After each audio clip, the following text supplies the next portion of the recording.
Hi friends, welcome back to our channel. నిన్నటి కథలోని తర్వాయి భాగాన్ని ఇప్పుడు చెప్పుకుందాం. విజయ్ ఇండస్ట్రీస్కి కొత్త సాఫ్ట్వేర్ కోసం ఆ కంపెనీ ఓనర్ తమ కంపెనీ విజిట్ చేస్తున్నాడు. అతనితో లంచ్ మీటింగ్ అరేంజ్ చేస్తున్నట్లు ఆ ప్రాజెక్ట్ వినీల్ హెడ్ చేసేట్లు చెప్పాడు. అది చాలా పెద్ద ప్రాజెక్ట్ అని, మోస్ట్ ప్రెస్టీజియస్ అని నొక్కి వక్కానించాడు. ఓకే అన్నాడు వినీల్. అప్పుడు గుర్తొచ్చింది, విజయ్ ఇండస్ట్రీస్ అంటే విజిత వాళ్ళది కదా అని. ఓహో, విజిత ఫాదర్ వస్తారు ఫార్మల్ మీట్కి అనుకున్నాడు. కార్ పోర్టికోలో పార్క్ చేసి మళ్ళీ పక్కకు చూశాడు. కాఫీ తాగుతూ విజిత చిరుమందహాస దర్శనం. పక్కనే పెద్ద గోల్డెన్ రిట్రీవర్ కుక్క తిరుగుతోంది విజిత చుట్టూ. చేతిలో కాఫీ కప్పు చూపించింది. కావాలా అన్నట్లు చిలిపిగా. అని అడ్డంగా తలూపాడు. లోపలికి వెళ్తున్నట్లు చెయ్యి ఊపాడు. ప్రతిగా తాను చెయ్యి ఊపింది. ఆ రోజు చాలా బిజీగా ఉంది వినీల్కి. ఒకవైపు ప్రాజెక్ట్ సబ్మిట్ చేయాలి, ఇంకోవైపు విజయ్ ఇండస్ట్రీస్ కొత్త ప్రాజెక్ట్ లంచ్ మీటింగ్. రోజు 10ంటికి బయలుదేరేవాడు. ఆ రోజు కాస్త తొందరగా బయలుదేరాలని రెడీ అవుతున్నాడు. ఇంతలో కాలింగ్ బెల్ మోత. పని మనిషి వచ్చి వెళ్ళింది కూడా. ఇప్పుడు ఎవరై ఉంటారబ్బా అంటూ తలుపు తీశాడు. ఓ అందమైన బుట్టలో 3 బాక్సులతో ఓ వ్యక్తి నిల్చొని ఉన్నాడు. ఎవరు అని అడిగాడు కొత్త వ్యక్తిని. పక్కింటి విజితమ్మ పంపారు సార్, మీకేమన్నారు అని చేతిలో పెట్టి వెళ్ళాడు. టిఫిన్ క్యాంటీన్లో చేద్దామనుకున్న వాడల్లా ఇక తప్పేట్లు లేదని టేబుల్పై ఆ బాక్సులు ఓపెన్ చేశాడు. ఫస్ట్ బాక్స్లో లాలీపాప్ కనిపించింది. అది చూసి నవ్వుకున్నాడు. చదువుకునే రోజులు గుర్తొచ్చాయి. దాంతోపాటు బెస్ట్ విషెస్ అని అందమైన దస్తూరితో ఓ చిన్న కలర్ స్లిప్ చుట్టి ఉంది. ఇంకో బాక్స్లో గుమగుమలాడుతూ వేడివేడిగా సేమియా పాయసం, ఇంకో బాక్స్లో నేతి పెసరట్టు. కమ్మని ఇంటి వంటల రుచులతో టిఫిన్ కార్యక్రమం ముగించి చకచకా మెట్లు దిగాడు. ఇప్పుడు తప్పనిసరిగా పక్కింటి వైపు చూడాల్సి వస్తోంది, మామూలే. ఓ అందమైన ఫ్లవర్స్ గుత్తి పట్టుకుని చేతులు ముందుకు చాపి ఆల్ ది బెస్ట్ అని చిరునవ్వుతో పలకరించింది విజిత. బదులుగా థ్యాంక్ యూ అంటూ చెయ్యి ఊపి కారులో బయలుదేరాడు ఆఫీస్కి. ఆఫీస్లో ఎంటర్ అవుతూనే ఓ 10 అడుగుల ఫ్లెక్సీ దర్శనమిచ్చింది. అందులో తన నిలువెత్తు photo. Congrats to best employee award mister Neil అని రాసి ఉంది. కంపెనీలో అందరూ అతన్ని నీల్ అని పిలుస్తారు. అందరూ చుట్టుముట్టారు. బెస్ట్ విషెస్ చెప్తున్నారు. అందరికీ వినీల్ ప్రతి అభివాదం చేస్తున్నాడు. కొందరు బొకేలు, మరికొందరు అందమైన ఫ్లవర్స్ పట్టుకుని వరుసగా నిల్చొని ఉన్నారు. వినీల్ అందరికీ ప్రియమైన వాడు కావడంతో అందరి మొహాల్లో ఆనందం వెల్లువిరుస్తోంది. బాస్ కూడా ఎదురొచ్చి ఆత్మీయ ఆలింగనం చేసుకున్నాడు. హార్టీ కంగ్రాట్స్ వినీల్, ఇది వరుసగా 4వసారి అవార్డు మీకు రావడం నీ ప్రతిభకు నిదర్శనం అని సంతోషించాడు. కేక్ కటింగ్ మధ్యాహ్నం పెట్టుకుందాం అన్నాడు. ఎస్ మృణాల్, ఇప్పుడు కోడింగ్ అప్లోడ్ చేయాలి. మధ్యాహ్నం ఆ కొత్త ప్రాజెక్ట్కి ప్రిపేర్ చేయించాలి అంటూ తన క్యాబిన్ వైపు నడిచాడు. వర్క్ హాలిక్, ఇలాంటి ఒక్కడుంటే చాలు ప్రతి కంపెనీకి అని మనసులో అనుకున్నాడు మృణాల్. అనుకున్న టైంకి ముందే వినీల్ ప్రాజెక్ట్ సబ్మిషన్ పూర్తయింది. అమ్మయ్య అని ఊపిరి పీల్చుకున్నాడు. విజయ్ ఇండస్ట్రీస్ ప్రాజెక్ట్కి ప్రిపరేషన్ ఓ 4గురికి అసైన్ చేశాడు వారి వద్ద నుంచి వచ్చిన మెయిల్స్ ఆధారంగా. అబ్బా అనుకుంటూ ఓ లార్జ్ కాఫీ తెప్పించుకున్నాడు రిలీఫ్ కోసం. టైం చూశాడు. 1 గంట అయింది. లంచ్ మీటింగ్ 2 గంటలకు స్టార్ట్ అవుతుంది. ఇంతలో నాన్న నుంచి ఫోన్. చెప్పండి నాన్నగారు, ఎలా ఉన్నారు? అమ్మ ఎలా ఉంది అడిగాడు వినీల్. అంతా బాగున్నాంరా, నువ్వు పంపిన జాతకం సిద్ధాంతి గారికి ఇప్పుడే ఇచ్చి వస్తున్నా. ఇంతకు ఎవరు వాళ్ళు అంటూ వివరాలు అడిగాడు. వివరంగా చెప్తానండి, ముందు జాతకాలు సరిపోనివ్వండి అన్నాడు. సరేరా, ఆయన 2 రోజుల్లో చెబుతానన్నాడు. కొంచెం బిజీగా ఉన్నాడు. సరే నాన్నగారు, ఉంటాను మరి, రాత్రికి మాట్లాడతాను అని పెట్టేశాడు. అనుకున్న టైం 2 గంటలకు పోర్టికోలో 4 కార్లు వచ్చి ఆగాయి. ముందున్న ఫారెన్ కార్లో విజయ్ ఇండస్ట్రీస్ గ్రూప్ అధినేత వెంకటరాజు గారు, వారి అమ్మాయి విజిత దిగారు. వెనుక 3 కార్లలో విజయ్ ఇండస్ట్రీస్ స్టాఫ్ దిగారు. మృణాల్ వారిని సాదరంగా ఆహ్వానించి లోనికి తీసుకొచ్చాడు. చాలా పెద్ద ఎంఎన్సీ సాఫ్ట్వేర్ కంపెనీ కావడంతో హైటెక్ సిటీలో ఆ బిల్డింగ్ అన్నింటిలోకి మిన్నగా కనిపిస్తూ ఓ మోడల్గా ఉంటుంది. ఎంటర్ అవుతూనే పెద్ద రిసెప్షన్ హాల్, అందులో రిసెప్షన్ సిబ్బంది ఉంటారు. వెంకటరాజు గారు లోపలికి రాగానే ఆ పరిసరాలు చూసి మెచ్చుకోకుండా ఉండలేకపోయాడు. మృణాల్తో చాలా బాగుంది మీ మెయింటెనెన్స్ అన్నాడు. మృణాల్ బదులుగా థ్యాంక్స్ చెప్పాడు. రాజుగారి కళ్ళు బెస్ట్ ఎంప్లాయీ ఫ్లెక్సీపై నిలిచింది. కాసేపు ఆ ఫ్లెక్సీ వద్ద ఆగాడు.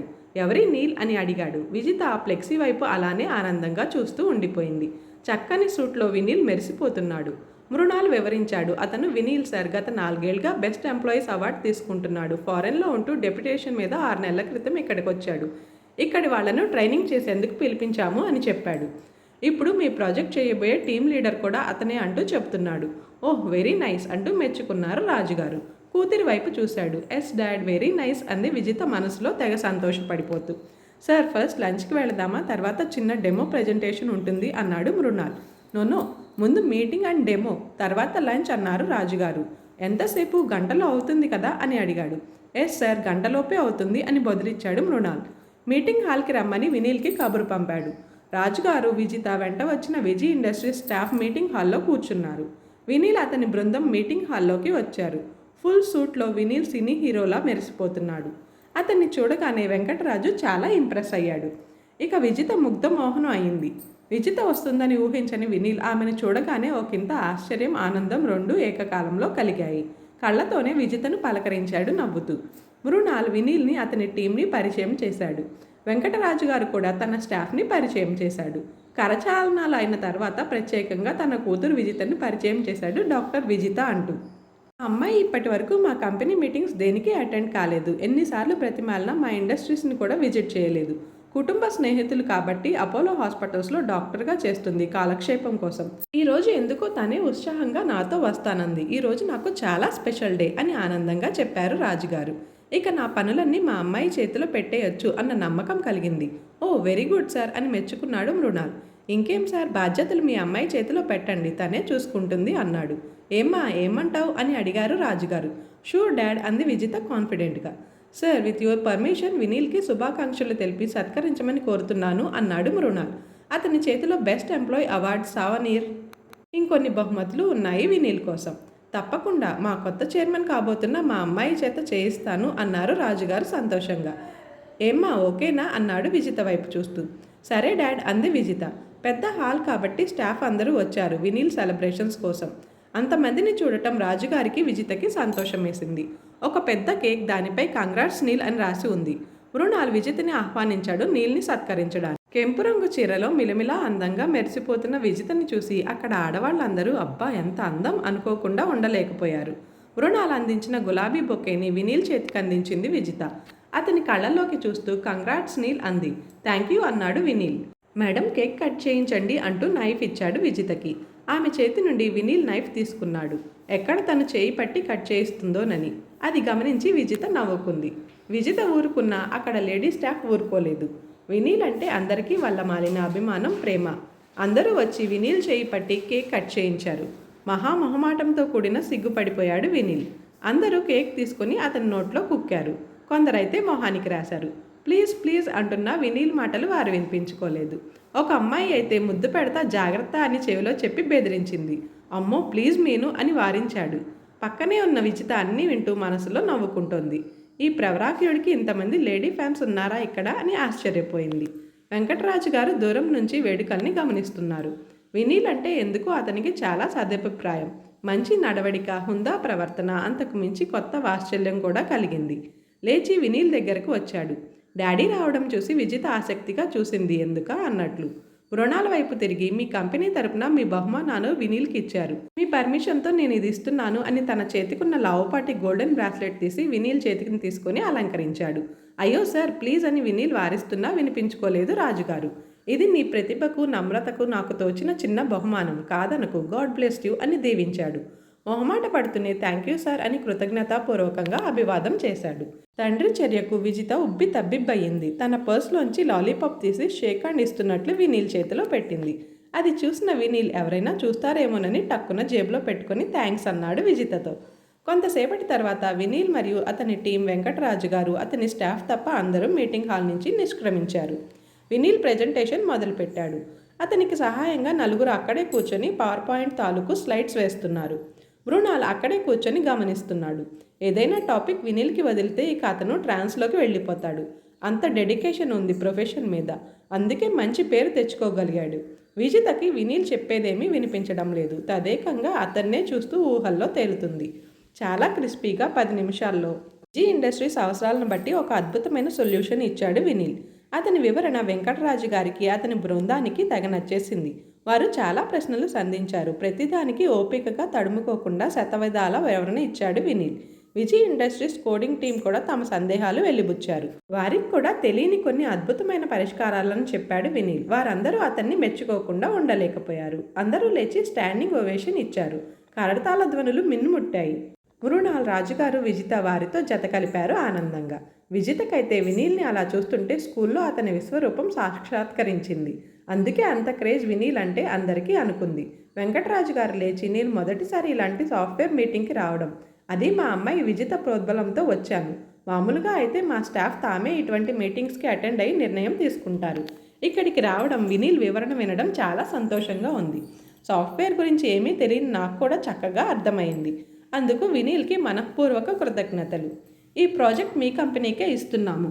మా అమ్మాయి విజిత సొంతంగా ఈ ప్రాజెక్ట్ని కోఆర్డినేట్ చేస్తుంది అంటూ కూతురు వైపు చూశాడు. ప్రతిగా విజిత సంతోషంతో ఎస్ డాడ్ అంది ఉత్సాహంగా. మీటింగ్ పూర్తవడంతో అందరూ లేచి లంచ్ హాల్కి చేరారు. చాలా పెద్ద హాల్ అది. రౌండ్ టేబుల్స్, వాటి చుట్టూ చైర్స్ వేసి ఉన్నాయి. పదార్థాల గుమగుమలు కమ్మని వాసన వస్తున్నాయి. ఒక టేబుల్ దగ్గర రాజుగారు, విజిత, మృణాల్, వినీల్ కూర్చున్నారు. రాజుగారికి వినీల్ బాగా నచ్చడంతో మాటలు మొదలుపెట్టాడు. అతని ఊరు భీమవరం అని తెలిసి తెగ సంతోషపడిపోయాడు. ఎందుకంటే వారిది అదే ఊరు కాబట్టి. అక్కడ రాజుగారికి 100 ఎకరాల మాగాణి భూమి ఉంది. రాజుగారు ఒక టర్మ్ రాజ్యసభ ఎంపీగా కూడా చేశారు. లెక్క పెడితే రాజుగారి ఆస్తి 1000 కోట్లు దాటింది. అందులోనూ అంతటికీ వారసురాలు విజిత ఒక్కతే. ఇంకెవ్వరూ లేరు. అవన్నీ వింటుంటే వినీల్కి కంగారు మొదలైంది. ఎవరైనా తనకు తగ్గ అమ్మాయిని చూసుకుంటే మేలేమో అన్న మీమాంసలో పడ్డాడు. అయినా తనేమీ విజితతో ప్రేమలో పడలేదుగా. విజిత తృప్తి కోసం తండ్రికి జాతకం పంపాడు. అది కుదరాలి. కుదిరినా రాజుగారు, నాన్నగారు ఒప్పుకోవాలి. అప్పటికి గాని కథ సుఖాంతం కాదు. అందులోనూ ఈ ప్రేమలు అవి తన మనసుకు ఏమాత్రం సరిపోవు. అందులోనూ తనేమీ అంత అదృష్టవంతుడు కాదు విజితతో తన వివాహం జరిగేందుకు. ఏవో అద్భుతాలు జరిగితే తప్ప అది సాధ్యం కాని పని. ఇప్పుడున్న జీవితంలో తను ఎంతో హ్యాపీగా ఉన్నాడు. ఏ అలవాటు లేని తనకు భగవంతుడు ఇచ్చిన ఒకే ఒక వరం సాఫ్ట్వేర్ కోడింగ్. అదే తన జీవితానికి మధురమైన వ్యసనం. అలా ఆలోచనల్లో మునిగి ఉన్న వినీల్ రాజుగారి మాటలతో ఈ లోకంలోకి వచ్చాడు. విజిత కూడా ఏంటి అలా ఉన్నావు అని కళ్ళతోటి పలకరించింది. ఏమీ లేదు అంటూ కళ్ళతోనే సమాధానం చెప్పాడు వినీల్. విజిత, వినీల్ కన్నులతో మాట్లాడుకోవడం రాజుగారు గమనించారు. ఎక్కడ ఉంటున్నావు వినీల్ అని అడిగారు రాజుగారు. బంజారా హిల్స్ రోడ్ నెంబర్ 12లో సార్. మేము అదే రోడ్లో ఉంటాము. నువ్వెక్కడ ఉండేది? వీర్రాజు గారి ఇంట్లో సార్. అరే భలేవాడివే. వీర్రాజు గారు మా అన్నయ్య గారు. మేము మీ పక్కనే ఉండేది. నిన్ను ఎప్పుడూ చూడలేదే. అన్నయ్య 2 నెలల క్రితం చెప్పాడు ఎవరో ఒక సాఫ్ట్వేర్ ఇంజనీర్కి 2nd ఫ్లోర్ ఇచ్చానని. ఓహ్, అది నువ్వే అన్నమాట. మన పక్కనేనమ్మా ఉండేది అంటూ విజిత వైపు తిరిగి అన్నాడు. ఓహ్ అంది విజిత ఏమీ తెలియనట్లు. ఆ విషయం రాజుగారు పసిగట్టారు. చాలా సంతోషం వినీల్ నిన్ను ఇలా కలవడం. రేపు శనివారం, మీకు వీక్ ఆఫ్ కదా, మా ఇంటికి లంచ్కి రాకూడదా అన్నాడు. నో సార్, నాకు పని ఉంది ప్లీజ్ అన్నాడు. పనులు ఎప్పుడూ ఉంటాయి లేవయ్యా. మా ఇంట్లో మేము వెజిటేరియన్ ఫుడ్ తింటాము. నీకు ఇబ్బంది ఏమీ ఉండదు. నేను బయటికి వచ్చినప్పుడే నాన్ వెజ్ తింటాను. నా భార్య విజిత ఇద్దరూ ప్యూర్ వెజిటేరియన్స్. నువ్వు తప్పకుండా రేపు లంచ్కి వస్తున్నావు అంతే అని ఆర్డర్ వేశారు రాజుగారు. ఇక తప్పేట్లు లేదు అనుకుని తల అటు ఇటు ఊపుతూ అన్యమనస్కంగా సరే సార్ అన్నాడు వినీల్. ఎందుకో అతనికి అంత అంతస్తు గల వాళ్లతో స్నేహం అంతగా రుచించడం లేదు. అయినా తప్పేట్లు లేదుగా అని లోపల మదన పడుతున్నాడు. విజిత అప్పుడే రేపటి వంటల లిస్ట్ గురించి, వినీల్ ఇష్టాల గురించి ఆలోచిస్తోంది. అనుకున్న దానికంటే ఎక్కువే టైం స్పెండ్ చేశారు రాజుగారు వినీల్తో. వినీల్కి ఇబ్బందిగా ఉన్న ఆయన మాట్లాడుతుంటే బదులివ్వక తప్పలేదు. కుటుంబ వివరాలు అన్నీ అడిగి తెలుసుకున్నాడు. విజితకి డాడీ అవన్నీ అడగడం ఆశ్చర్యం కలిగించినా తెలుసుకుంటే మంచిదేలే అనుకుంది. తనకు కొన్ని ముఖ్య విషయాలు తెలిసాయి. వినీల్ అన్న ఐఏఎస్ ఆఫీసర్, అక్క ఇంజనీరింగ్లో డాక్టరేట్ చేసి ప్రొఫెసర్గా ఉంటుంది. అందరూ మంచి పొజిషన్లో ఉన్నారు. మంచి వెల్ సెటిల్డ్ ఫ్యామిలీ. తను కేవలం వినీల్ గురించే ఇప్పటి వరకు ఆలోచించింది. ఇప్పుడు అతని ఫ్యామిలీ గురించి కూడా చాలా విషయాలు తెలుసుకుంది. భోజనాలు మాటలు పూర్తి కాగానే వినీల్ తన క్యాబిన్కి వెళ్ళిపోయాడు. విజయ్ ఇండస్ట్రీస్ స్టాఫ్ కూడా అందరూ వెళ్ళిపోయారు. మృణాల్ వెంకటరాజు గారికి, విజిత్కి తమ ఆఫీస్ చూపించాడు. చాలా పెద్ద ఆఫీస్ అని పొగడకుండా ఉండలేకపోయారు రాజుగారు. వెంకటరాజు గారు మృణాల్ని అడిగాడు వినీల్ గురించి. మృణాల్ అన్ని విషయాలు సవివరంగా చెప్పాడు. వినీల్ లాంటి యువకుడు ఈ కాలంలో చాలా అరుదుగా ఉంటారు సార్. ఎటువంటి చెడు అలవాట్లు, అమ్మాయిలతో డేటింగ్లు అలాంటివి అతనికి ఇష్టం ఉండదు. వీకెండ్స్ మాతో పార్టీలకు కూడా కలవడు. అతని వల్ల మాకు కూడా ఇంట్లో ఇబ్బంది. అతన్ని చూసి నేర్చుకోండి అంటుంటారు. కానీ అది మా వల్ల కాదు. తన శాలరీ ప్యాకేజ్ కూడా సంవత్సరానికి 1 కోటి పైనే. అది ఇండియాలో కాబట్టి. ఓవర్సీస్లో అయితే తక్కువకు తక్కువ 10 కోట్లకు తగ్గదు. నా ఊహ నిజమైతే కొద్ది కాలంలోనే అంతర్జాతీయ స్థాయిలో ఓ గొప్ప సీఈఓగా అతన్ని చూడొచ్చు. శని ఆదివారాల్లో ప్రముఖ కంపెనీ తరపున ఆన్లైన్లో కోడింగ్ క్లాసెస్ తీసుకుంటుంటాడు. అందుకు ఆ కంపెనీ శాలరీ కాకుండా తమ కంపెనీలో వాటా ఇచ్చింది. చాలా కంపెనీల నుంచి అతనికి భారీ ఆఫర్స్ ఉన్నాయి సార్. 2 నెలల్లో పెళ్లి కుదిరే ఛాన్సెస్ ఉన్నాయి. పెళ్లి తర్వాత పెద్ద డెసిషన్ తీసుకుంటాడు. వాళ్ళ నాన్నగారు జాతకాలు చూసి అంతా ఓకే అన్న అమ్మాయినే పెళ్లి చేసుకుంటాడు. అతను అంటే మా కంపెనీలోనే అతన్ని పెళ్లి చేసుకునేందుకు క్యూ కడతారు అమ్మాయిలు. ఎందుకంటే అతనిలో మచ్చుకి ఒక బ్లాక్ మార్క్ కూడా లేదు. ఇన్ని మంచి క్వాలిటీస్ ఉన్నా ఏమాత్రం గర్వం ఉండదు అతనికి. మా అందరి దృష్టిలో అతను ముని. ఎప్పుడూ నవ్వుతూ అందరినీ బాగా ఎంకరేజ్ చేస్తూ పని చేయిస్తాడు. అందరూ అతనితో కలిసి పనిచేసేందుకు పోటీ పడుతుంటారు. అతను ఇక్కడికి రాకముందు అవుట్పుట్ సగానికి తక్కువే ఉండేది. అందుకే అతన్ని ఇక్కడికి అమెరికా నుంచి డెప్యుటేషన్ మీద పిలిపించాం. అతను వచ్చి 6 నెలలు కాలేదు. ఇక్కడ అందరూ ఎంతో ఉత్సాహంగా పనిచేస్తూ అన్ని ప్రాజెక్టులు గడువుకు ముందే కంప్లీట్ చేస్తున్నారు. నాకైతే ఎంతో హ్యాపీగా ఉంది. వినీల్ని చూస్తుంటేనే ఎంతో ఎనర్జీ వస్తుంది. అతనితో గడిపే కాలం మాకే గర్వంగా ఉంటుంది. వినీల్ గురించి మృణాల్ పొగడ్తల మాటలు అన్నీ మౌనంగా వింటోంది విజిత. ఆమెకు వినీల్ స్కూల్మేట్ కాబట్టి అప్పుడే అతని గురించి ఒక అవగాహనకు వచ్చింది. అందరూ కాలం అలా గడిపేస్తుంటే వినీల్ మాత్రం కాలాన్ని ఒడిసి పట్టుకుని తన ప్రతిభకు సానపెట్టుకుంటాడు. అతన్ని ఎవరూ ఇన్ఫ్లుయెన్స్ చేయలేరు. రాజుగారి మనసులో విజితకు వినీల్పై ప్రేమ ఉన్నట్లు అనుమానం బలపడుతోంది. కానీ వినీల్ ఎటువంటి వాడో తెలియదుగా. ఈ కాలం అమ్మాయిలు ఈజీగా మోసపోతారు. తన కూతురు గట్టిదే అయినా ఇప్పటి వరకు ఎటువంటి ప్రేమలు అవి లేకపోయినా వినీల్పై ఒక కన్నేసి ఉంచడం అవసరం అని భావించాడు. అన్నీ చూస్తూ వినీల్ క్యాబిన్ దగ్గరకు వచ్చారు ముగ్గురు. అద్దంలో నుంచి చూస్తే చాలా బిజీగా వర్క్ చేసుకుంటున్నాడు. డోర్ నాక్ చేసి మృణాల్ తలుపు తీసి రావచ్చా వినీల్ అని అడిగాడు. ఓ రండి సార్ ప్లీజ్ అంటూ లేచి డోర్ దగ్గరకు వచ్చాడు. అతని క్యాబిన్ చాలా విశాలంగా తీర్చిదిద్దినట్లుగా ఉంది. అందరూ చాలా ఇంప్రెస్ అయ్యారు. నేను వెళ్తానమ్మా, మినిస్టర్ని కలవాలి. ప్రాజెక్ట్ గురించి నీకేమైనా సందేహాలుంటే వినీల్తో డిస్కస్ చేసి ఇంటికి వెళ్ళిపో అని చెప్పారు రాజుగారు విజితతో. నేను డ్రైవర్కి చెప్పాను ఇంకో కార్ తెప్పించమని. ఓకే డాడ్ బాయ్ అంది విజిత. వినీల్ సార్ మీతో కాసేపు డిస్కస్ చేయొచ్చా అంది విజిత. షూర్ మేడం రండి కూర్చోండి అని ఇన్వైట్ చేశాడు నవ్వుతూ. మృణాల్ క్యాబిన్ తలుపు వేసి వెళ్ళిపోయాడు. వినీల్ విజిత ఇద్దరే మిగిలారు. చాలా చాలా కంగ్రాట్స్ నీల్, నీకు అవార్డు రావడం అది నేను నీకు ఇవ్వడం చాలా హ్యాపీగా ఉంది అని అతని కళ్ళలోకి చూస్తూ. నీల్ అనడం విజీకి బాగా నచ్చింది. ఆఫీస్లో అందరూ అతన్ని నీల్ అనే పిలుస్తున్నారు. థ్యాంక్ యూ విజీ, నాకు చాలా హ్యాపీగా ఉంది నిన్ను మీ నాన్నగారిని కలవడం అన్నాడు. ఏమైనా జ్యూస్ చెప్పనా, ఫ్రెష్ లైమ్ లాంటివి? ఇప్పుడేం వద్దు, రేపు ఏమి వంటలు చేయించమంటావు, నీ ఇష్టాలు చెప్పు అని అడిగింది. నాకంటూ ఏమీ ప్రత్యేక వంటలు వద్దు, సింపుల్గా ఒక కూర, పులుసు, పెరుగు లేదా మజ్జిగ చాలు అని చెప్పాడు. మా నాన్నగారు అంత సింపుల్గా సరిపెట్టరు, నీ ఇష్టం ముందే చెప్తున్నా అని అంది విజిత నవ్వుతూ. ఆ ముగ్ధ మనోహర నవ్వుకు వినీల్ మనసు పెండ్యులంలా అటు ఇటు తిరుగుతోంది. దాన్ని పట్టుకుని ఆపడం అతనికి చాలా కష్టమైంది. మీ నాన్నగారికి జాతకం పంపారా? పొద్దున్నే ఫార్వర్డ్ చేశాను. అది చూసి నాన్నగారు కూడా కాల్ చేశారు. జాతకాలు చూసే సిబ్బంది గారు బిజీగా ఉన్నారట, 2-3 రోజులు పట్టొచ్చని చెప్పారు. ఓ గుడ్, ఆ విషయం సక్సెస్ అవ్వాలని 1000 దేవుళ్లకు మొక్కుకున్నాను నీల్ అంది. వినీల్ మొహంలో నీరసం కనిపించి ఏమైంది అలా ఉన్నావు అని అడిగింది. నేను బాగానే ఉన్నాను, కానీ మన పెళ్లి విషయంలోనే నాకు బోలెడు సందేహాలు అపనమ్మకాలు వెంటాడుతున్నాయి. ఎందుకు అబ్బాయి, ఎందుకలా? ఈ కాలంలో కూడా నీలాంటి అబ్బాయిలు ఉన్నారా అని సందేహం కలుగుతుంది అంది బిగ్గరగా నవ్వుతూ విజిత. ఏమో విజ్జి, స్నేహం ఓకే, కానీ నీతో పెళ్ళంటేనే కంగారుగా ఉంది. అసలు జరిగే పనేనా అని అనుమానం కలుగుతోంది. మీ నాన్నగారితో మాట్లాడాక నేను నీకు ఏ విషయంలోనూ సరితోగనేమో అనిపిస్తోంది. నువ్వు కొంచెం ఆలోచించు. నీలాంటి అమ్మాయికి ఎంతో మంచి జీవిత భాగస్వామి వస్తాడు.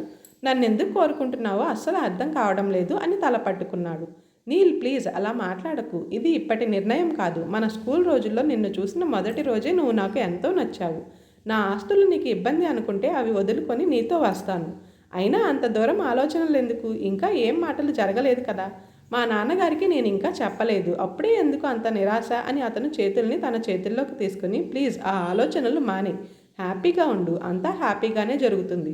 మనిద్దరం ఒక్కటవుతాం, ఆ నమ్మకం నాకుంది అంది ధైర్యంగా. ఏవో సినిమాలు చూసి ఏదో ఊహించుకుంటున్నావు, అంత ఏమీ జరగవు అని ధైర్యం చెప్పింది విజిత. ఇట్స్ ఓకే విజి, చూద్దాం కాలం ఎలా నిర్ణయిస్తుందో అంటూ విజిత చేతుల్లో నుంచి తన చేతుల్ని వెనక్కి మెల్లగా విడిపించుకున్నాడు. నీ ప్రతి చర్య నాకు నచ్చుతుంది నీల్. నీతోనే నా జీవితం. ప్లీజ్ కొద్ది రోజులు మాత్రమే, తర్వాత నేను నీ దాన్ని అవుతాను అంది అతని మొహంలోకి చూస్తూ. పోనీ నీ మనసులో ఎవరైనా ఉంటే చెప్పు, ఎవరినైనా ప్రేమించావా అని అడిగింది. నా మొహానికి తోడు ప్రేమ కూడానా? ఇదిగో ఇదే నా ప్రేమికురాలు. ఈ సాఫ్ట్వేర్ కోడింగ్ నా నెచ్చెలి. నాతో నిరంతరం కాపురం చేస్తుంది అన్నాడు నవ్వుతూ. అది నాకు తెలుసులే చదువు బిడ్డ, నీకోసం స్కూల్ లైఫ్ నుంచి వెయిట్ చేస్తున్నా. ఎప్పటికైనా మనం కలిసే క్షణం వస్తుందని నా నమ్మకం. నీవు చాలా ఆప్టిమిస్టిక్ విజి అన్నాడు నవ్వుతూ. అలా అని కాదు, నువ్వంటే నాకు ఇష్టం నీల్. నాకు జీవితంలో అన్నీ దొరికాయి. నీతో పెళ్ళైతే నాకు ఇంకేమీ అక్కర్లేదు. సరేలే, కొంచెం ఫ్రూట్ జ్యూస్ చెప్తాను అని ఇంటర్కమ్లో చెప్పాడు తీసుకురమ్మని. వినీల్ విజిత అలా కబుర్లు చెప్పుకుంటుండగానే విజిత ఫోన్ మోగింది. అమ్మ కాల్ చేస్తోంది. ఏంటమ్మా అంది. అటు సైడ్ విజిత అమ్మ గట్టిగా ఏడుస్తోంది. విజి, మీ డాడీకి యాక్సిడెంట్ అయ్యిందిరా, హాస్పిటల్లో చేర్చారంట అని హాస్పిటల్ పేరు చెప్పి నేను వెళ్తున్నాను, నువ్వు వెంటనే రా, నాకు భయంగా ఉంది అంటోంది. విజితకి ఒక్కసారి మైండ్ బ్లాంక్ అయ్యింది. మొహంలో ఏడుపు ఛాయలు అలుముకున్నాయి. అది గమనించిన వినీల్, ఏంటి విజ్జి, ఏం జరిగింది అన్నాడు. విజిత చెప్పింది కుర్చీలోంచి లేస్తూ. ఓ గాడ్, ఉండు నేను వస్తాను. ఈ టైంలో రోడ్స్ బిజీగా ఉంటాయి. మా కంపెనీ అంబులెన్స్ ఉంది, దాంట్లో వెళ్తే సిగ్నల్ ఇబ్బంది ఉండదు. త్వరగా వెళ్ళొచ్చు, పద పద అంటూ ఇద్దరూ లిఫ్ట్ దగ్గరికి పరుగు తీశారు. పరిగెడుతూనే వినీల్ అంబులెన్స్ డ్రైవర్కి ఫోన్ చేసి అర్జెంటుగా పోర్టికోలోకి రమ్మన్నాడు. మృణాల్కి విషయం చెప్పి నేను వెళ్తున్నాను అని చెప్పాడు. అతను కంగారుగా వచ్చాడు పోర్టికోలోకి. నేను వచ్చేదా అన్నాడు మృణాల్.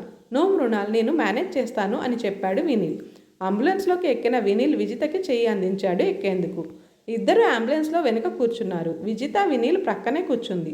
హాస్పిటల్ పేరు చెప్పాడు డ్రైవర్కి. అర్జెంట్ అని చెప్పాడు. ఓకే సార్ అని బయలుదేరారు. నీల్, నాకు చాలా భయంగా ఉంది. డాడీకి ఎలా ఉందో అని ఆందోళనగా ఉంది అంది విజిత. వినీల్ భుజంపై తలవాల్చి కళ్ళు మూసుకుంది విజిత. ఏమి కాదురా అంకుల్కి, ఆయన బాగానే ఉంటారు, నువ్వు కంగారు పడొద్దు, అంతా బాగుంటుంది, వర్రీ అవ్వకు అని ఓదార్చాడు. వినీల్ చేతిని గట్టిగా పట్టుకుంది విజిత. ఏ వార్త వినాల్సి వస్తుందోనన్న దిగులు ఆమె మొహంలో ప్రస్ఫుటమవుతోంది. ఇంతలో విజిత ఫోన్ మోగింది. రాజుగారి స్టాఫ్ హాస్పిటల్ నుంచి ఫోన్ చేస్తున్నారు. భయంగా రిసీవ్ చేసుకుంది విజిత. మా నాన్నను రక్షించు అని భగవంతుని ప్రార్థిస్తూ ఫోన్ మాట్లాడింది. మేడం, సార్కి డేంజర్ లేదు, కొద్దిపాటి సీరియస్ ఉంది, మీరేమీ భయపడకండి, హాస్పిటల్లో అడ్మిట్ అయ్యున్నారు, ట్రీట్మెంట్ మొదలైంది అని అటువైపు నుంచి చెప్తున్నారు. థ్యాంక్స్ అంది. నేను దారిలో ఉన్నాను, వస్తున్నాను, అరగంటలో అక్కడ ఉంటాను, డాడీని జాగ్రత్తగా చూడండి అని రిక్వెస్ట్ చేస్తోంది. తప్పకుండా మేడం, మేమంతా ఉన్నాము, ఏమీ కాదు, మీరు ఆందోళన చెందకండి అని చెప్పారు వాళ్ళు. థ్యాంక్ గాడ్ అనుకుని డేంజర్ లేదని చెప్పారు నీల్ అంది. అంతా ఓకే అవుతుందిరా విజి, కొద్దిసేపట్లో అక్కడ ఉంటాము, అంకుల్కి అంతా బాగుంటుంది అని మరోమారు ధైర్యం చెప్పాడు వినీల్. 20 నిమిషాల్లో హాస్పిటల్కి చేరుకున్నారు. ఇద్దరు ఎమర్జెన్సీ వార్డులోకి పరుగు తీశారు. అప్పటికే రాజుగారి స్టాఫ్కి తెలిసిన వాళ్ళు చాలామంది అక్కడ ఉన్నారు. విజితను చూడగానే ఎదురొచ్చి విషయం చెప్పారు. ఫ్యాక్టరీకి కారులో వెళ్ళేటప్పుడు వెనక నుంచి లారీ గుద్దిందట. ఈ ఎపిసోడ్ని ఇంతటితో ముగిస్తున్నాను. తర్వాయి భాగాన్ని రేపటి ఎపిసోడ్లో చెప్పుకుందాం. Thanks for watching this video.